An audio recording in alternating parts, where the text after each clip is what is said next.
everyone. Welcome to One Tourist World here on the One Business World platform. It's a convergence point and a global hub for pioneers, entrepreneurs, and visionaries from the global tourism and hospitality sectors. We bring to you an exciting platform featuring distinguished leaders ready to share their groundbreaking ideas on cutting-edge topics that are revolutionizing the industry. Our experts come from diverse fields, including luxury, hospitality, ecotourism, digital transformation, and more. And all are set to unravel the latest in industry developments. One Tourism World is a vibrant community that encourages collaboration and open dialogue to catalyze positive change within the tourism and hospitality sectors. Join us in this discovery and journey of innovation and growth. Let's shape the world, the future of the industry together here at One Tourism World. We're joined here this morning, this afternoon, our good friend Bertrand Petyt. He is the Global Chief Operating Officer for Sonia Cruise Holdings, and he's joining us today from Monaco, and he's going to talk to us today about the state of the cruise industry coming out of the pandemic, recovery, renaissance. We'll have Bertrand be the expert in that piece. Bertrand, good afternoon. Nice to see you again. Thank you. Good afternoon. Thank you, Glenn, and thank you for hosting me again on the One Business World platform. And very glad to inaugurate with you the first video of One Tourism World. So thank you. Oh, a perfect table setter, a perfect groundbreaker for sure. Bertrand, why don't you give just a brief background for our audience, a little bit about your own biography, your own experiences. They're varied and they're vast, and they're always very impressive. Of course. Thank you, Glenn. Well, so my name is Bertrand Petyt. I'm from the Principality of Monaco, which is a very, very small country in the south of France, nestled in between France and Italy. I've always worked in the tourism industry. I worked initially in the US. I was educated in the US, and I worked at the Sofitel hotel brands for a few years. But then I transitioned onto what is my true passion since I was a little kid, which is the cruise industry. So I worked initially on vessels as an officer with Regent Seven Seas Cruises. I was also director of human resources with them in their Fort Lauderdale office in Florida. Then I moved to Silversea Cruises, worked also on board a little bit as hotel director, worked here in Monaco for V Ships, which at the time managed the Silversea brand, and I worked as business manager, business director for different ventures of the V Group, which were mostly on the human resources or hotel operations side, which are my two expertise. I worked also a little bit for a Chinese company as a chief operating officer, managing luxury assets from yachting to private aviation to residences. And now I'm back in the cruise business after the pandemic. And I work today both at Anglo-Eastern Leisure, based in Miami, where I hold the title of Director of Fleet Hotel Operations. So I'm responsible, in a sense, for all the hotel directors on board our expedition vessels.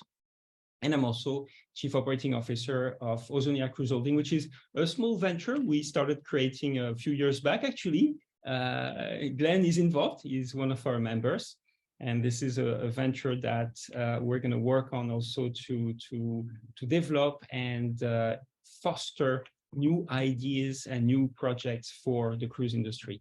Aside from that, I also teach at various universities, mostly at the International University of Monaco here in our beautiful Principality, and that's me in a nutshell. That's great. That's true. Now, if I remember the legend, doesn't Sonia have something to do with the childhood ship that you used to like look at from the pier or the dock? You're right, Glenn. The reason why initially we chose the name Ozonia is when I was a kid, my very, very first cruise. And in a sense, the origin of my passion was a small Italian ship, which was called the Ozonia. It doesn't exist anymore because it's been scrapped, and it was in July 1982. And stepping on that ship, I think, fostered the passion I had. And I knew from that time that, yes, indeed, I wanted to work for the cruise industry. So, and this is what I've been doing now for the past, 20 years almost. Yeah, it's an exciting and vibrant industry. I mean, I've been traveling a bit the last, I'll call it 5 or 6 weeks, different, to use a phrase that you're familiar with, ports of call. And I saw, while I wasn't on them, I saw a number of vessels, and crowds returning, and kind of a general busyness from the industry. So Bertrand, as we look at kind of coming, knock on Formica or whatever the desk is here, coming out of COVID, Yeah. I mean, for the industry itself, as it kind of comes back, is it a rebound? Is it a renaissance? Is it just, well, this is the new normal? How do you see, from a, let's call it, if you have any data points, those are always welcome as well, or perceptions, of course, given your background. How do you see the industry coming out of COVID here? Is there a cautiousness to it? Is it full steam ahead? What do you think? It's great question, complex question at the same time. And Glenn, to help a little bit in answering that, let me reframe things a little bit. If you look at it, the COVID, the cruise industry was, I believe, the only industry that was put to a complete stop by COVID, right? That means that for almost a year and a half, no ships were sailing whatsoever. You still had container ships sailing, right? You still had planes flying. You still had people traveling to some extent, right? But the cruise industry went from, a multi-billion-dollar industry to a literally $0 billion industry in a matter of a couple of months, and that for a duration that exceeded 1 year. So, and it is estimated that the industry as a whole lost about $60 billion because of the COVID. So that gives you a little bit of perspective. That's the GDP. That's the GDP of some small countries. It's the GDP of some small countries, right? And in a sense, the cruise industry supports about, I think the number today is about 1.7 million people, right? Both on land and obviously on board our ships, right? So you had 1.7 billion people that effectively either had no jobs or had very, very reduced income in some ways or another. Now, where are we today? And it's an interesting question to ask in 2023, because I believe that 2023 is really a pivotal year. If you look at the numbers compared to last year, 2023 compared to 2022, we have seen a 90% growth, right, in revenue for the cruise industry as a whole. So that's certainly something that's very inspiring, very optimistic, right? Also, something that we can see is in 2019, so just before COVID hit, we had we had an industry that was about $27 billion per year, right? That was the sort of revenue that we generated. It is estimated that 2023 we will reach $25 billion. So that means we're almost at the level of 2019. Not quite yet, but we're getting there. So these are all interesting numbers. If you look also at what happened during the COVID, or what's happening now, actually, is we are building ships like never before, right? Just an idea, this year alone, 2023, I think there are 19 ships being launched. Now, keep in mind that the cruise industry as a whole is about 350 cruise ships, right? So 19 ships over 350 cruise ships is actually quite a sizable amount. That means Bertrand, that's an interesting stat. I mean, you always would think it's bigger than that, right? When you think of all the ports of call, all the places you see, you would think, oh, it must be right. And then you're right, 19 on 350. That's a sizable percentage. It's a sizable. It means, we're adding 38,000. I think about 38,000 berths. You're right. It's a very small industry if you think about it. Just as a comparison, there are in the world 60,000 container ships. 60,000 container ships, right? We have 350. Give or take a few, right? So it is a small industry, right? But the growth of the industry is always double digits. Now, if you look at the history of the cruise industry, by nature, by essence, it is an industry that has high resilience and high flexibility. Well, why? You know, and think of a seafarer. High resilience, why? You're out at sea for a month, for a long time, right? And you need to be able to face storms. You need to be able to, and you do it alone, right? So it is ingrained in seafarers and in the cruise industry in general that we are resilient people, right? So we were able to go through this entire COVID period with harm, yes, but we came out, I believe, better. And we'll see during this presentation why. Why flexible? You know, I also mentioned flexibility. Well, flexibility because, look, we have ships, right? Ships are assets that, yes, are very expensive. I think you know the price of a ship, depending on the size of the ship, but the biggest ships today, the ones built by Royal Caribbean Carnival, are about $1 billion, right? So we have those huge assets, but we can move them to some extent, right? So we have the ability to be flexible in itinerary development, in where we source our markets, where we bring our passengers. So we can play with that a little bit. And we'll see during this presentation today how we do it, how we're doing that right now, post-COVID. So this is a little bit what, this is why I believe that 2023 is a pivotal year, because we are almost at the level of 2019. We have a renewed fleet, because also what happened during the pandemic, most cruise lines decided to scrap their older ships, right? The ones that either were not, were a little bit out of the fleet, you know, they were not up to standard, or they were not as profitable as the brand new ships. And so those went out of the fleet, they were either scrapped or sold to smaller operators. And in exchange, we built new ships. And I told you now 19 ships today. By the way, before 2027, it's 75 ships to be built. So one thing is we're coming out of the pandemic with a completely renewed fleet. So that's one point to remember already. We have a renewed fleet. So we'll see what we do with it today. So that was Bertrand, one follow-up. The effect of the pandemic. One follow-up, if I could, on just the word renewal, right, or Yeah. renewed. And this kind of goes to the tourism part. When you think of that, and you talk about retiring older ships, yeah, with perhaps different types of fuel requirements and things. What kind of change for these ships coming out? These 19 and then 75 more by 27. Looks a lot different from a mechanical standpoint, from a kind Absolutely. of an environmental kind of footprint. What's the current ships coming out of the shipyard? What do they look like? Alors, very, very good question, Ken. And we're also in a transition period for that. Most people, this is also something that we have to face today. And we'll talk about it in a minute with the challenges, right? But the PR, you know, people tend to say, well, you pollute, right? And my usual answer to that is, you know what? Yes, it's true. We do, right? Everybody pollutes. You pollute as an individual. We pollute as a collective, right?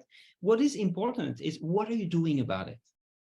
You know, how are you addressing the issues so that maybe in 5, 10, 20 years, you achieve net zero? And by the way, the goal of the industry is to achieve net zero by 2030. So what's happening now? What are we doing? Yes, new ships use technology that is still transitional technology. What I mean by transitional, it still uses, to some extent, fossil fuel. But we're trying to make sure that we, for example, cruise ships never use now. We're not going to use heavy fuel, marine fuel, right? So what kind of fuel do you use? What kind of garbage disposal procedure? How do you paint your ship? You know, so that the paint doesn't even pollute or helps with, you know, sailing. It's also about noise pollution. How do you design the hull of the ship, the propellers, which, by the way, created so much noise that it disturbs the environment?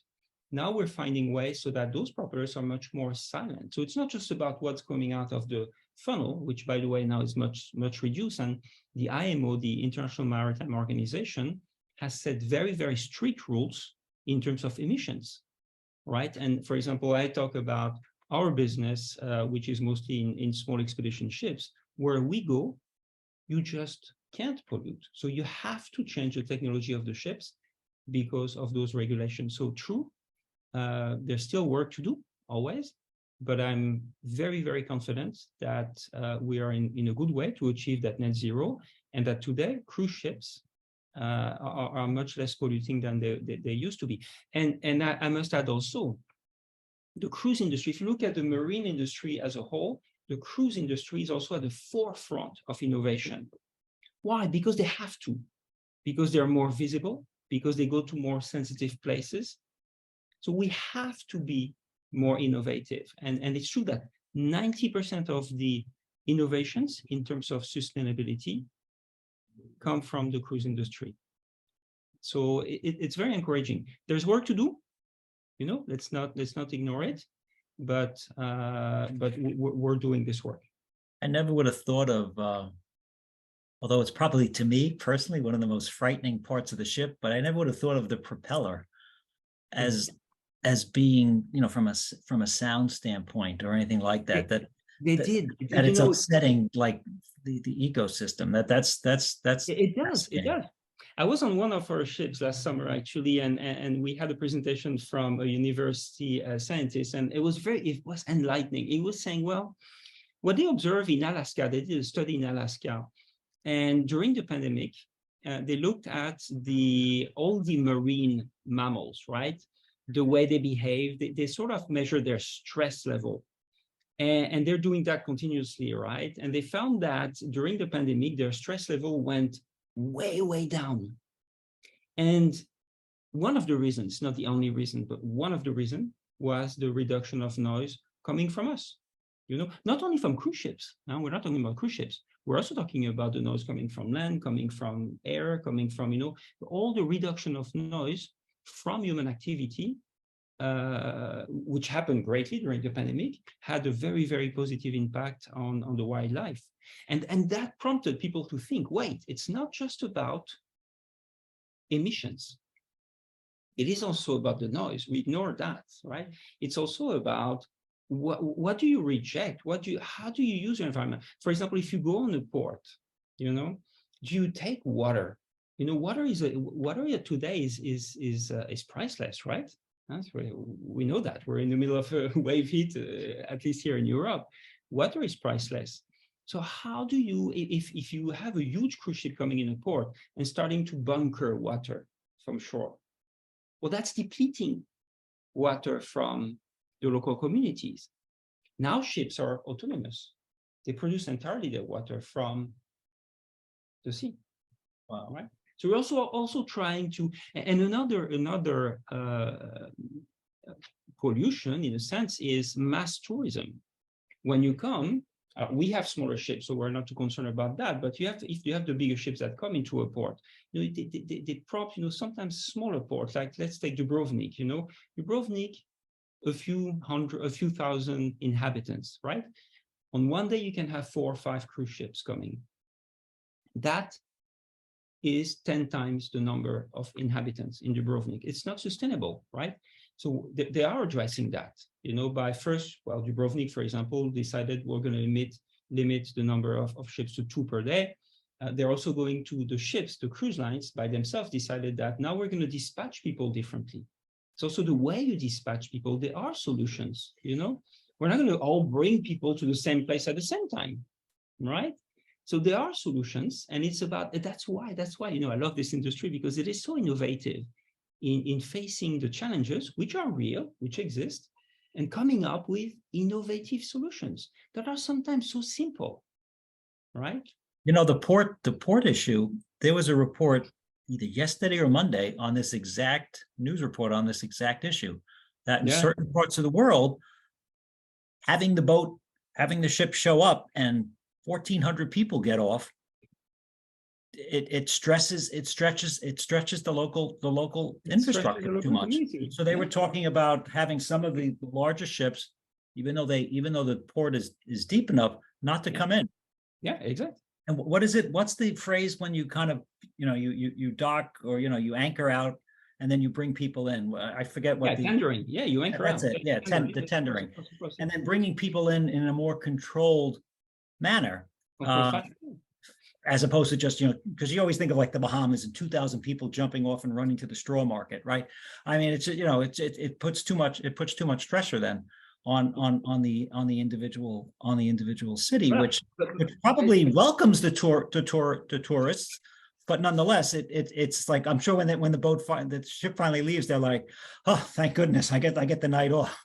Yeah, it does make a lot of people happy because of the revenue it brings, but it also impacts negatively the local community. So it is important for the cruise industry to sort of think. And again, it's about how you dispatch people. For example, if the ships come to Marseille today, they're not all going to bring people into the old port of Marseille. They're going to start dispatching them, some in Provence, some in Camargue, some in Marseille, some in Cassis. So you sort of spread, but it's also in terms of how you schedule your vessel. Good example, Azamara, one of the cruise lines, said, okay, well, we're going to get rid of that idea of, you come in port around 8 or 9 a.m., you stay all day, you leave at 5 or 6, right? Which puts the burden of the stay on that time frame. And then in the evening, desert, nothing in town. And they're saying, no, we're going to do differently. Maybe we come a little bit later, but we stay later at night, or vice versa. So you also bring people in the evening, which is good for guests, because then they also get to enjoy the evenings in port, and which is good for the local communities because they have all the cruise ships dispatching their people at the same time. So there are solutions, there are things that people are looking at to also limit the impact of just the volume of people being brought to a specific destination, right? And I'm confident that this is something that it is positive. It's needed. It's positive. But what is the new normal? Also, in a sense, we were talking about. We already spoke about. Now we have new ships, right? So if you look overall, the fleet, in terms of the age of the fleet, it is completely different compared to what it was pre-pandemic. It is much younger, but also it's much more differentiated. It's a bit like if you go to a hotel, you can go to a 1-star hotel, or you can go to a palace or a 5-star or 6-star hotel, right? The cruise industry is a bit the same. Not every cruise line is the same. So there's also now a wider differentiation in terms of, who's doing luxury, who's doing expedition, who's doing, and you have to choose carefully. But overall, the fleet age is much better, which comes with benefits, again, in terms of the impact, the environmental impact. It's also about a different marketing. Cruise lines also have to think, how do I market my product? Is my marketing message in adequation with the product I deliver? And this is where we have to be careful. This is where you still have lines that sort of have a gap between how they market themselves and what product they actually deliver. So there's been a huge change in marketing, more focused on destination, more focused on experience. So the whole marketing message is also changing for the cruise industry. It's also what you see, the third point in terms of the new normal is we're finding new destinations. Again, it's about, not all going to the same place at the same time, right?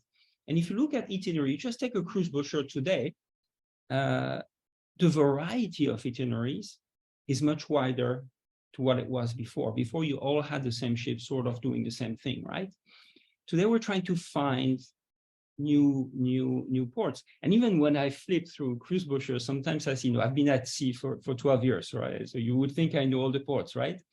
But now when I flip through a brochure, sometimes I'm like, where's that port? I've never been there, It's also great that we are adding new destinations. We're sort of exploring the world, and not just, the expedition cruise lines, but we're sort of bringing cruising to new grounds, which is good for the guest, but also good for local communities, right? And the last thing that I wanted to mention in terms of the new normal, the guests, they want to travel. We talk a lot about revenge traveling in a sense. We mention it a lot for airline, for example. Airplanes are full right now, right? You have more. So it's a bit the same for cruise ships. People want to travel again. They want to travel differently, and they want to travel for different reasons, but they want to travel. So the people want to travel again. So the customer base is here. We just have to make sure we do it in a way that is consistent with what they expect. We don't want to do it the way we did it before. We have to adapt. So this is the new normal in the sense on those four items. That's interesting, because it does, when you think about consumers or the customers changing preferences, and just look at the entertainment industry, right? Yeah. Growing up, we had in New York, you had 5 channels, and that was it, right? Yeah. Now everything is streamed, it's on demand. Even certain aspects of cable now are considered old school, right? Oh, you have to buy this package and it includes all the channels. But I don't watch any of these channels, right? So it would kind of be a similar, you could see the cruise industry and the ships kind of being tailored to those persons' needs.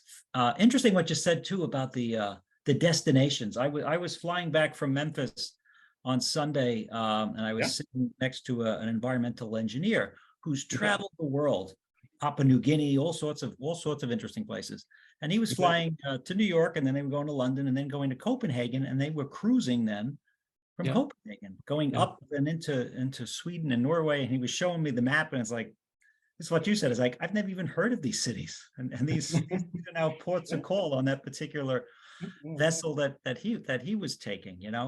How much does you, and again, mentioning customers and consumers and marketing as well, how much does confidence play into the cruise industry? A lot. Confidence on several levels. For example, look, right, you're in the US, Glenn, right? Let's face it, still the US is the #1 market for the cruise industry. People will think twice, for example, to take a cruise in Europe if there is a war in Ukraine. So geopolitics plays a role, and that affects your confidence to travel in a sense, right? Also economic confidence. We were facing, I don't know where we're going now, but there was high inflation even up to a few months ago that worried people. There's also the pressure of possibly a recession. I don't know if it's going to happen or not. So yeah, it does affect people, but you still see that, as I mentioned, the level of guests coming back to cruising is still very high. We're almost at the level of 2019, right? So it does affect. What happens? They're also careful, and this is the last thing in terms of confidence. They are careful about which cruise line they are cruising with. Today, even more so, I would say, than pre-pandemic, the cruise lines that focus on excellence. Excellence doesn't mean luxury. Excellence means you do things right. What you do it right, right? It can be not luxury, but at least you do it perfectly, right? The way you take care of your clients, the way you operate, right? The way you respect sustainability issues, the way you reflect. So you operate in what I call excellence mode. They are going to be successful, and people will notice that much more. And you do see cruise lines today that are, disappearing. Not because of the pandemic necessarily. Yes, they were affected by the pandemic, but they're disappearing today. Why? Because they're unable to move into that sort of excellence sphere, to say that, you know what, we're going to do things the best way we can. And people are looking very carefully at that.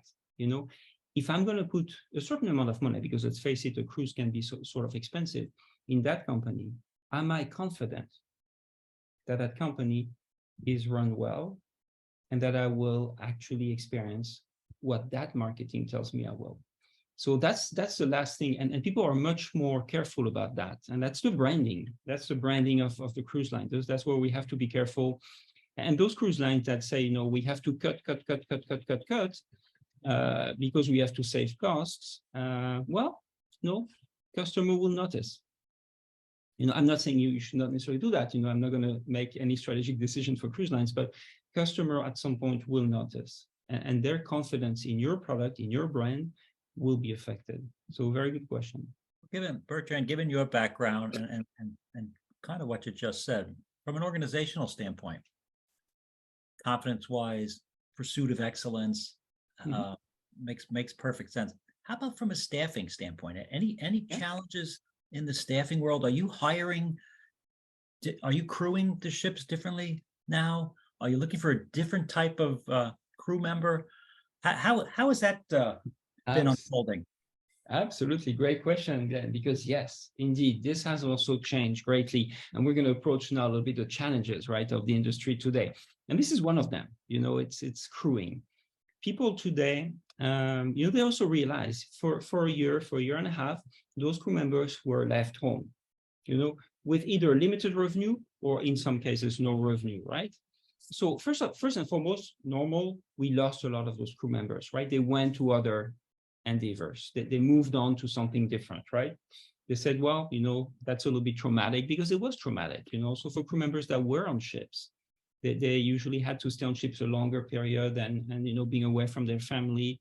Not very easy. So we did lose many crew members, and we had to sort of foster, a new way to recruit.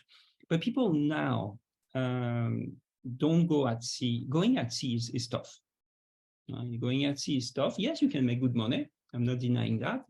But going at sea is tough. You're away from your family for a month. You work 7 days a week. You're in a new environment with new people. You may get along with them, you may not, right? It is hard work. It is continuous work. So it is tough. And people today are willing to accept that, but as I said, with conditions. And it's much more difficult now. People say, well, I don't want to stay 6 months. I'd rather stay 5 months. Or I want a better rotation, or I want better benefits on board. For example, before pandemic, it was okay sort of not offering Wi-Fi to the crew or offering it for free. For a fee, sorry. So crew members had to go on board. They had to pay for internet to communicate with. You do that today, people feel that, I make the sacrifice of being away from my family. I should be able to communicate freely with my family. Asking crew to pay for internet today is a big deterrent, right? How you treat your crew, on board in terms of what kind of food you provide, what kind of services you provide to your crew, what kind of activities you provide to your crew, what kind of growth, evolution. For example, something that we did at Anglo-Eastern in the past year, which I'm very proud of, we put in place the training academy. It didn't exist before because we thought that, okay, we have smaller ships. We don't have much to offer, right? But one thing that we can offer is grow people. If you come to us, you will grow as a person. Maybe you come as a waiter. You become a head waiter. You'll become a restaurant manager. You become an F&B manager. Why not an hotel director? Right? So we put an academy program with today 14 different modules where we tell people, you come to us, you will grow as a professional. And whether you use that knowledge, that expertise to develop further in the cruise industry or to go back on land is your decision. But at least for the time that you'll be with us, you will grow. So we have to come with those different approaches. It's not just about the money. You cannot just throw money as we did before, saying, well, if you come on a cruise ship, you'll make so much money, your whole family will live off of it. It is important. Money is important. But now you also have to sort of, give all those different things, potential for growth, advancement, the way you're being treated, internet, it is very important. So it's one of the challenges is certainly recruitment. And look, I'm going to give you an example as well. I think we can give names, but Virgin, they're new entrants in the cruise industry. They actually launched their first ship during the pandemic, and they completely changed the way they recruit. They said to people, oh, you can come on board. You have visible tattoos, not a problem. Before it was a big no. You want to keep your phone, your personal phone, when you're at work? Why not? You want your own uniform, you want your own clothing? Why not? So we want you to feel comfortable. We want you to feel not that there's two classes, the people, the crew and the guest, but that there's sort of people that are together and creating magic for 1 week, 2 weeks. And they're quite successful at doing that. It's more difficult to manage. You manage it differently, right? But that's a nice way. We'll see if long term they're successful with that. I certainly hope so. But it's a different way of looking at manning, looking at who you recruit and what you offer on board, what kind of opportunities you offer on board. I think that's the one of the advancement. challenges. Yeah, I think the advancement concept for someone who's crewing the ship, that from a career standpoint, right? That this is I'm not just a for hire person who's Voilà. doing 6 weeks at sea, right? I'm not just that type of laborer. This is my chosen field. This is my career. This is my passion, much like you have. How do I think that's a fascinating kind of aspect for sure. It's a good thing, and it changes the way we have to adapt to that, right? Because we have to go with more training, we have to go with more programs on board for recognition. Crew recognition today is very important. So what do you put in place for crew recognition, right? What do you put in place for training? Because today, so we have to adjust. But what that means also, even though it's more difficult now because you have to make that transition, long-term, Glenn, what it means is we may just be able to have a better retention. We may just be able to make those people feel that, yeah, you know what, I belong here. We'll see. Well, yeah, any personnel issue in whatever industry, onboarding is expensive, right? The recruitment process is expensive. So retaining high quality people and employees and offering them the opportunity to see a career path and growth, I would think be really, really important. So Bertrand, so far, I mean, we've talked about innovation, right? We've talked about some of the physical aspects of the ships themselves, and we've talked about the people. How about any other challenges you want to share? Yeah. There are many. Yeah, let's look today very, very transparently to some of the challenges. We mentioned crewing already, and thank you, Glenn. But also look at the cruise lines. I mentioned at the beginning of our discussion. Remember, as an industry, we lost around $60 billion because of the pandemic, right? What that meant is those big cruise lines had to finance that, right? They did that through debt, through equity. And today, this is a burden they have that they didn't have, right? So that means that, especially for the listed companies, they have to deal now with a debt ratio or with a financial situation that's a little bit more unstable than what it was before. Now, what it means also, new entrants don't have that burden necessarily.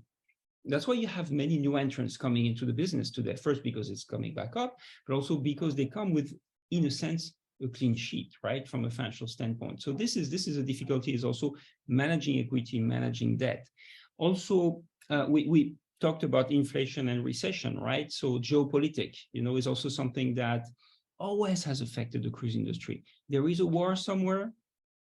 We're talking about Ukraine today, but immediately confidence, as you mentioned it, strikes in and can affect greatly the business. Luckily, as I said, we are flexible. We can sort of redirect ships to new destinations, and that's what we're doing. The main issue that we have now, which is directly linked to the pandemic, is the supply chain disruption. Getting things to the ship. You must be seeing my notes, because I've got down on the bottom supply chain question mark. There you go. I think if you talk to every cruise line, it's even more sensitive for expedition cruise line, because we're going to rather remote places, where supplying is not necessarily readily available. It's easier for mainstream line that always go to big ports, but globally speaking, the supply chain has been so disrupted that it's affecting us in two ways. First, pricing. So you have to deal with a much higher pricing of getting things on board. I'm talking about food and beverage, and also supplies and equipment, of course. But also, just aside from pricing, just getting things there, on time, and getting them at all, and more. I started my career as a hotel inventory controller on ships, right? That's the person who orders everything and receives everything on, and it was sort of easy, rather straightforward, in terms of ordering. And today, I would never do that job, right? The poor guy is stressed beyond control, right? Because you're not going to get everything.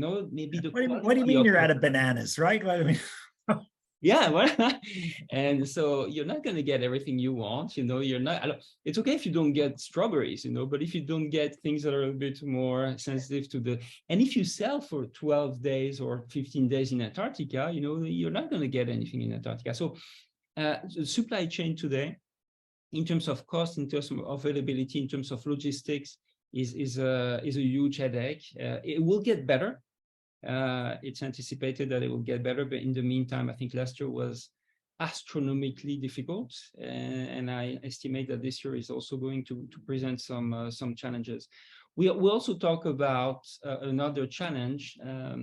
We talked about the PR perception, right? A little bit like people saying, well, you pollute, so we talked about that, but this is something we have to address, and I think we have to be transparent. And again, my two messages is, yes, we pollute, like everybody pollutes, but it is a fact that the cruise industry is at the forefront of innovation in terms of technology, in terms of sort of practices, to make sure that we become net zero. We have ships today that are net zero, that will not impact, their environment. And it's a matter of making sure that this business model can be enlarged to the entire industry. It is a transition, because I don't think, for example, we talk a lot about LNG and other means, battery packs, and I don't think this is really the future. It is a transitional solution, but I also know that things are going very fast, and I would expect that within 5-10 years, we're going to have completely different system from a technological standpoint in how we move those ships around, and we will achieve net zero. So, but in the meantime, it is something that we have to address. And again, even though it's only 300 ships, the 60,000 commercial ships, cargo, pollute much more, because they still use, heavy fuel, or they don't have, any filters or things like this. But this is not something that people talk a lot. They prefer to talk about the big cruise ships. So we have to reframe, explain, be pragmatic, but then also show what we're doing. And then we are doing a lot. So that's also, the main message is we are doing a lot. And I'm very proud of what the cruise industry is doing to address this issue. You mentioned you mentioned clean slate, right? That was certainly in the world of financial institutions. That was coming out of the financial crisis. You saw the low barriers to entry, clean balance sheet. You saw a lot of new community banks start, because they didn't have bad loans. They didn't have those toxic mortgages and things. So it's interesting from a leverage standpoint.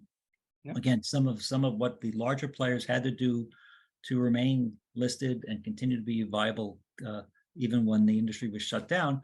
New barriers to, with a low barrier to entry, new players coming in. The cruise industry, much like One Business World, very entrepreneurial. Entrepreneurial. And you have a lot of, well, for example, today you have a lot of hotel companies, a lot of luxury brands are getting into the cruise business. And luxury brands are not necessarily linked to the cruise business. Dior went into it on a small scale, because it's river cruising with a spa concept, but they went into the cruise business again on a small scale. But you have luxury brands now that say, well, you know what, we can do something. And we have to be careful, because they are the ones that are going to innovate even more in terms of what they will create.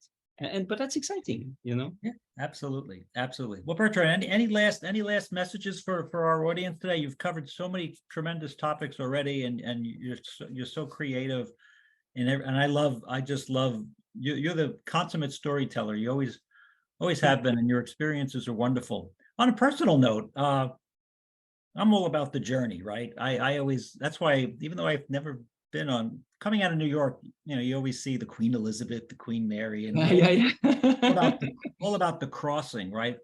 Do you have any personal favorite journey that you, not so much port of call or where you're going, but just the whole concept of when you're not always on, and let's face it, you're always on, but if for a moment, as once a seafarer, always a seafarer, is there a particular journey that you like? I think well, there are different, I think in terms of transforming you in the way you think. I think going to Antarctica is a trip everybody should do once. It changes you. It's the only destination on the planet where you don't feel you are on Earth anymore. It is that, wow, wow, that's different. And when you come back from a trip to Antarctica, I say you come back changed, because you come back with a different perspective on our planet, on our impact, on what we should do. And I think, I strongly believe, because people say, well, should we go to Antarctica, or should we preserve Antarctica? My answer is both. We should preserve Antarctica from any sort of, human impact on a larger scale, but we should bring people there, but with a purpose. Because when they come back, I guarantee you, Glenn, you come back from a trip to Antarctica, you are going to be an advocate for Earth. So it is a trip that changes you. Now, my preferred areas of vacationing, I'm from Monaco. I like the Mediterranean, so I'm always in the Med. The beauty of the Med is you sail a few hours, you go to a completely different world, right?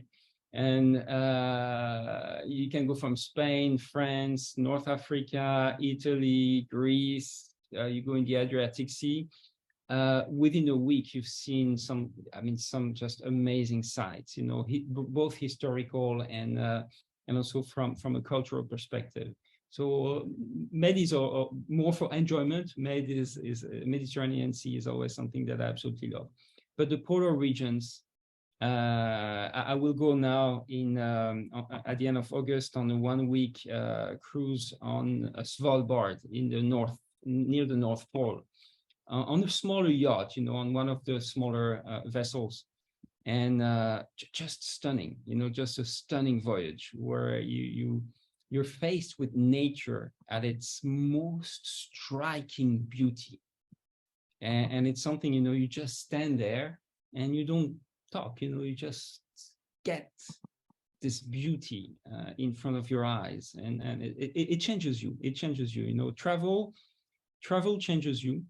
And I think that's why, there is revenge travel in a sense, because people realize during the pandemic that, yeah, I do miss the impact that travel has on me in terms of the way it educates me, the way it changes my perspective on people, the way it changes my perspective on the world, And there's nothing that does that. You cannot sit in a classroom and get that impact. The best way to do it is to go travel. transformative, transformative for sure. Transformative.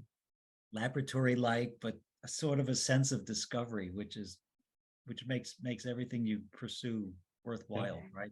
Yeah. Sure. Well, listen, Bertrand, outstanding as always. You are the perfect inaugural speaker here for One Tourism World. Outstanding presentation. Thank you for your perceptions and recollections and foresight here into the future of the cruise industry, the hospitality industry. You touched on so many great points, both physical, environmental, the human element, all of which need caring coming out of the pandemic. And I think you've certainly, from a foundational standpoint, really have put that best foot forward here for the industry. Lots of promise going forward for sure, and wonderful thoughts here for our audience.